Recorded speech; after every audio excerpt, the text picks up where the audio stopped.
this out.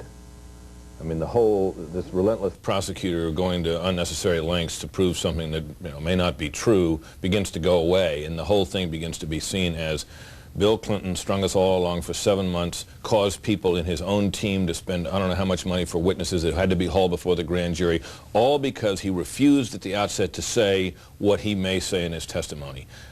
That's another area in which the world changes. One of the other ways in which this gets humanized is the relationship with the president and his family. I want to pop up yet another Fox News Opinion Dynamics poll question about whether Mrs. Clinton knew about this. Does she believe that her husband had sex? 65% say yes, 17% say no. But Mara, you've got a different insight on this. I think, look, this is also one of the complete unknowables. I mean, no, what does that mean? Does she know in her heart of hearts? Does she know, meaning that he told her about it? I don't think we'll ever know that, nor do I think we necessarily should ever know that. This is a marriage, and marriages are very complicated, and certainly the Clintons sound like it's one that's more complicated than most. I think that one of the things that I have been told, though, is one of the most difficult things for the president is dealing with his family. All along, he's had to decide how much of this he wants to tell his wife and daughter. That's what I've been told.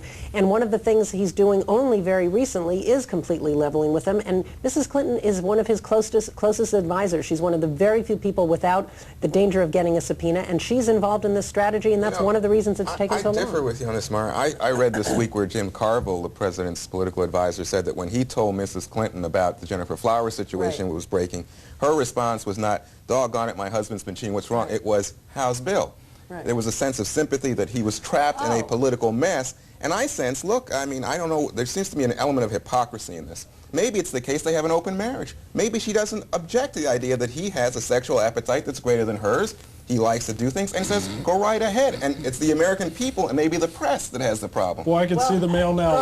Go ahead. I'm not even going to touch that one, but I will say this. Mrs. Clinton did say on the Today Show, first of all, she said, if these allegations are serious, the American people should be very concerned about them. If allegations are true. If these allegations are true, they would be very serious, and the American people should be concerned about them. I mean, she said many different things in that interview. One of them was, of course, we know everything there is to know about each other, and we love each other, and trust each other, and respect each other. But also, she denied these allegations. But what does that suggest to you? If she says we know everything about each other, maybe she knows her husband. I think the American people, the historians at this point, know who Bill Clinton is. They know his character. Well, that being the case, let's go back to the very beginning of this. The president made a very public statement that you're going to see over and over and over again, including here, when he was wrapping up an event in the Roosevelt Room, and he made a quick statement, I think it was in the Roosevelt Room, a quick statement to the press, and here's what he said. But I want to say one thing to the American people. I want you to listen to me. I'm going to say this again. I did not have sexual relations with that woman, Miss Lewinsky. I never told anybody to lie, not a single time, never. These allegations are false, and I need to go back to work for the American people. I think that statement is almost put him in a more difficult position than anything he said in the deposition in the Paula Jones case. I think there was no doubt on the part of the American people when they heard him say that what he meant. Not only that, I've talked to people who are familiar with Monica Lewinsky's testimony, and they say that there is no way that her testimony will bear out any idea of some kind of one-way, look ma, no hand sexual activity between the two of them where she was the giver and he was the taker and he never did anything. And so even if he were to try to construct for the purpose of getting around an apparent lie in the Paula Jones case, some sort of highly legalistic testimony, he would still run into conflicts from her testimony and such other evidence as may have accumulated bearing out her testimony. So, I mean, my sense about this is that there's no way anything like that can possibly ultimately fly. Something to you, Britt. Let me suggest that the American people would say, we appreciate the fact that you've come clean now, Mr. President. If he comes clean. And let's move on. Yes, I know, but he's got to come clean, Juan. He can't come in with... Suppose you think how clean do you think the American people want him to be? Well, I mean, do you think coming clean means coming out and say, well, you see, I was there, but it didn't mean any person. You see, I'm not just any person. I'm the president or whatever that... In fact, I've heard you say this. What if he says, hey, look, I was trying to save my family from embarrassment, and it's none of your business anyway, my sex life. But how do you save your family from embarrassment without somehow obstructing the investigation? No, well, that's look, he definitely lied. I think the man lied. I don't know that, but that's my perception of events. But maybe, I think most of the American people would be forgiving if he said, look, I was trying to save myself from humiliation, and I don't think it's any of your business. It wasn't about the public operation of the presidency. This is not about foreign affairs or even domestic policy. This is about my house. Domestic affairs. One of the best things the president has going for him, obviously, is the support of the American people and the overwhelming desire of the public for this to be over. People are saying, stop, enough. Let's just get this over with. Would you impeach him, Brett? But I think that the difficulty for the president is that by doing that, he opens up a whole other can of worms. And one thing I was told by one presidential advisor is what they're mostly worried about tomorrow is that he doesn't try to out-lawyer Ken Starr. In other words, all this legal hair-splitting that we're hearing about, the definition of sex, what is it, that's not going to fly because it's going to basically feed into a public perception of the president that has been established for years, which is that he shades the truth. Between some sort of legalizing or legalistic explanation and basically I lied.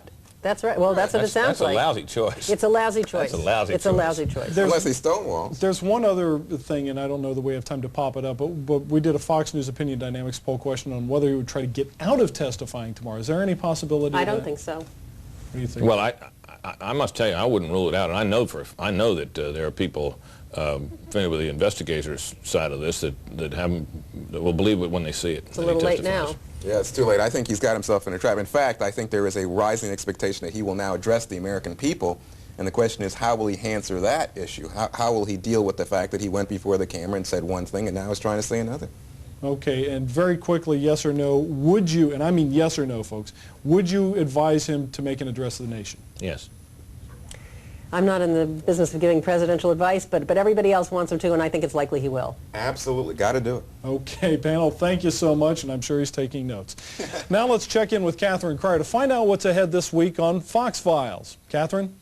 Thanks, Tony. This Thursday night on Fox Files, we go undercover to catch cyber stalkers, men soliciting young girls on the internet for sex. Also caught on tape, car thieves. Meet a man who says he's stolen 10,000 cars. And on Chicago's meanest streets, there's a man finding an answer to gang violence.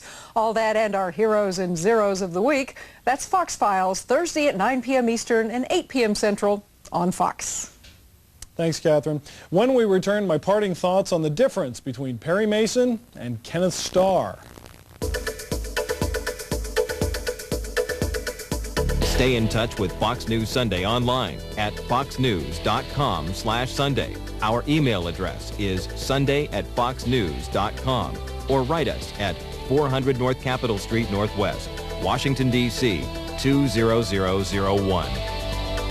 Fox News Sunday is brought to you by Archer Daniels Midland Company, ADM, supermarket to the world. From the effects of wind and water, we are losing the fertile topsoil that took nature thousands of years to create. The 1930s Dust Bowl warned us all that food cannot be grown without topsoil. Today, American farmers are leading a change in the way they work the land so they can feed the world's growing population. Instead of the old methods of plowing, many use no-till farming, which leaves the soil virtually undisturbed, reducing erosion by as much as 90%.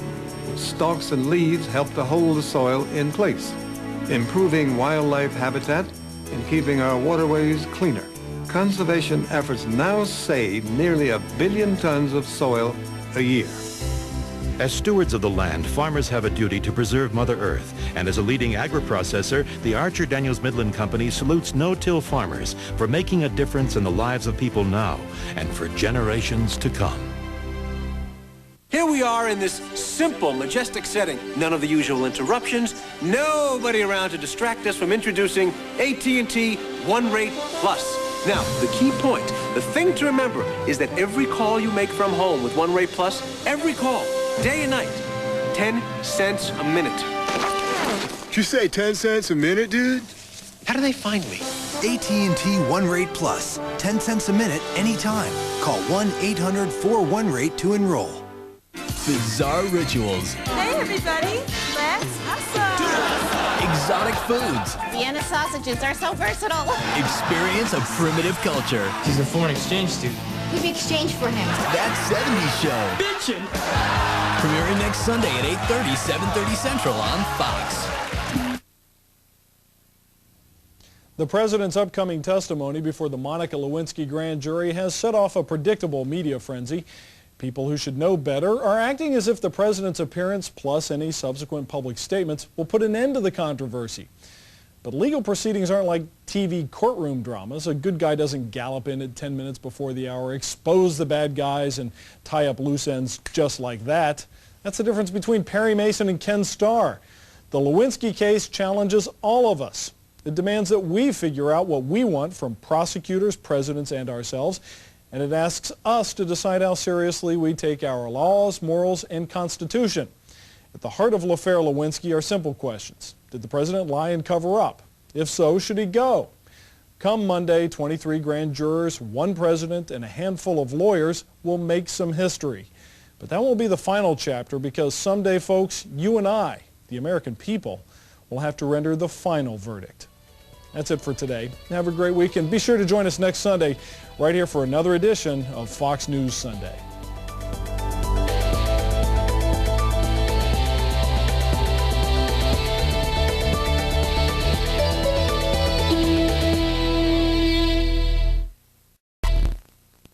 The golden city of El Dorado vanished. Gold doubloons lost at sea. The goose that laid the golden egg, dinner. Now there's the Lexus Golden Opportunity. Don't let this one slip away. You'll find the Lexus of your dreams, including the rugged yet smooth RX 300. Whether you buy or lease, values are incredible. But hurry, the Lexus Golden Opportunity ends August 31st. At your Northern California Lexus dealer. Question: why do so many people complete their degrees with us? Choices and more choices. From technology-based bachelor's degrees to MBAs, our programs match today's opportunity. Day and evening classes. Our course schedules fit your schedule, current and practical. Our instructors have practical business experience. We're DeVry and Keller Graduate School, and we can help you further your education and your career. To learn more about our new Fremont campus, call 1-800-423-7000. Celebrate America's love affair with the automobile. I love Hot August Night. A nostalgic cruise to the past. Hot August Night. Thursday at 7:30 on Fox 2.